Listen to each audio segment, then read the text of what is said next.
Hey guys welcome back to my YouTube channel. आज हम कोरापुट जाइथिलु बाहुडा रथ यात्रा देखिबा पई। कोरापुट रथ यात्रा देखि हमको एते शांति मिलबो बोले एटा तो भाबी नथिलु। जय जगन्नाथ सांग मन मु होचे आपनकर ब्लॉगर रमेश भाई। तीनटा रे बबलू हम बाहर पडलु कोरापुट जीवा पई। तापर बहुत जोर वर्षा हे गेला, बबलू वर्षा रे पूरा भिजी गेला तो हमें हार न मानी कि बाहर पडलु। किछि समय राइड गला पर हमें पहुंची जाइथिलु बिसिंगपुर।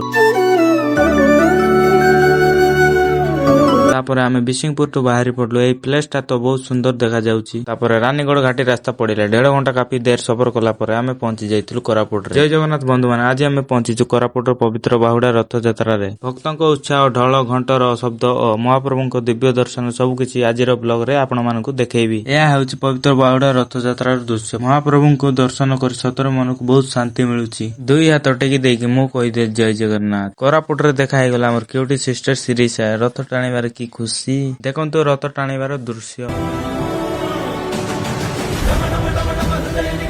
एटा होची बलभद्रंकर रथ आगर पहुंची सारिची। तापर आसुचंती सुभद्रा, तो सुभद्रांकर रथ भी पहुंची सारिलानी। जगन्नाथ प्रभु आसीबार बाकी रहिले तो आमे जाउछु जगन्नाथ प्रभुंकर रथ पाखरे। देखंतु बंधु माने, भक्त माने केते आनंद रे नाचुचंती।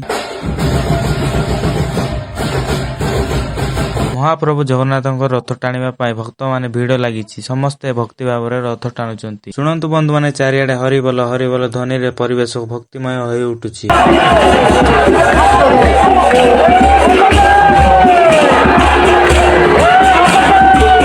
देखंतु तीनोटी रथ एबे निज निर्दिष्ट स्थान रे पहुंची जाइछि। तापरे हम जगन्नाथ मंदिर पटे जाउछि। चलो आपण मानकु देखैबी। हम साबर श्रीक्षेत्र पौर परिषद कोरापुट तो हम एंट्री करके जाउछु। फाइनली हम पूरा ऊपर पळाय आसिलु। तापरे पुजारी बाबूंको सह देखाय गेला। चलो आपण मानकु जगन्नाथंकर बेश जाक देखैबी। एटा होछि हाथी बेश, एटा होछि रघुनाथ बेश, एटा होछि बलि बाबन बेश, एटा होछि सूर्य बेश, एटा होछि लक्ष्मी नारायण बेश, एटा होछि शृंगार बेश, एटा होछि सुना बेश, एटा होछि नृसिंह बेश, एटा होछि बांको चूड़ा बेश, एटा होछि गज उदाहरण बेश, एटा होछि पद्म बेश, एटा होछि नागार्जुन बेश, एटा होछि श्राद्ध बेश। तापरे आमे मंदिर को गुटे राउंड मारिकी आसिलु। आमे जाउछु तळकु। तापरे आमे बाइक पाखरे जीवा पई बाहरिलु। बाइक पाखरे पहुंची कि आमे जीवा पई बाहरिलु पेट्रोल पकाइबा पई। तापरे आमे पेट्रोल पकाई कि घरे जीवा पई बाहरी पडलु। आशा करूछि आपण मानकु ए ब्लॉग भल लागिथिबल नै कि लाइक शेयर सब्सक्राइब कर दियंतु।